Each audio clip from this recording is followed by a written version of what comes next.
Welcome back to the Northerner's Guide to Las Vegas. Today, we're diving into the pros and cons of visiting the Grand Canyon West Rim versus the South Rim. This video was recommended by Adam from the Wigan Warriors Las Vegas group on Facebook, so a big shout out to him for the suggestion. Both rims offer stunning views and unforgettable experiences, but there are some key differences that might help you decide which one is right for you. Let's break it down.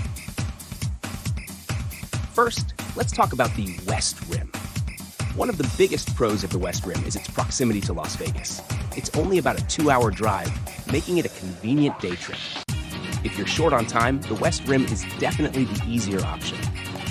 Another highlight of the West Rim is the famous Skywalk. This glass bridge extends out over the canyon, giving you the feeling of walking on air with a canyon floor 4,000 feet below. It's a unique experience you won't find at the South Rim. However, there are some cons to visiting the West Rim. The biggest drawback is the cost. Entrance to the West Rim starts at around $56 per person, but if you want to walk on the Skywalk, it'll cost you an additional $26, bringing the total to around $82 per person. That can add up quickly, especially if you're traveling with family or a group. Now, let's move on to the South Rim. One of the biggest pros here is the cost. Entrance to the South Rim is much cheaper, with a $35 fee per vehicle, which covers all passengers for 7 days.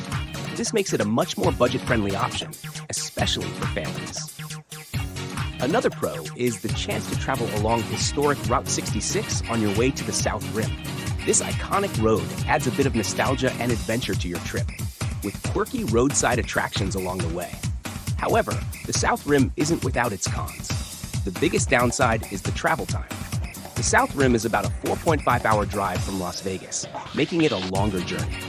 If you're planning a day trip, this could make for a very long day, so it might be better suited for an overnight trip or a longer stay. When it comes to dining, the West Rim offers a few options, including the Skywalk Cafe, where you can grab a quick bite while enjoying views of the canyon. There's also Guano Point Cafe, which offers simple meals with one of the best panoramic views at the West Rim. The options are relatively limited, but convenient for a day trip. On the South Rim, you'll find more dining choices. There are casual spots like the Bright Angel Restaurant and the Canyon Village Market and Deli, as well as more formal dining at the El Tovar Dining Room, which offers a classic national park experience with its historic setting and full-service menu. The variety at the South Rim is much broader, making it easier to find something to suit your taste and budget. Both the West Rim and South Rim offer helicopter tours of the Grand Canyon, which provide an incredible perspective of this natural wonder. At the West Rim, helicopter tours start at around $199 per person, offering a shorter flight that gives you breathtaking views of the canyon and the Colorado River.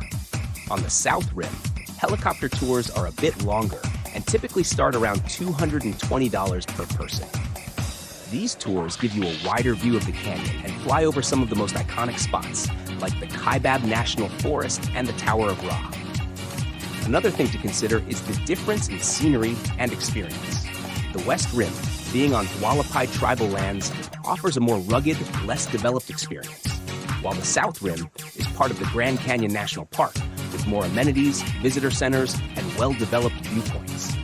If you're looking for a more traditional Grand Canyon experience with extensive trails and facilities, the South Rim might be the better choice.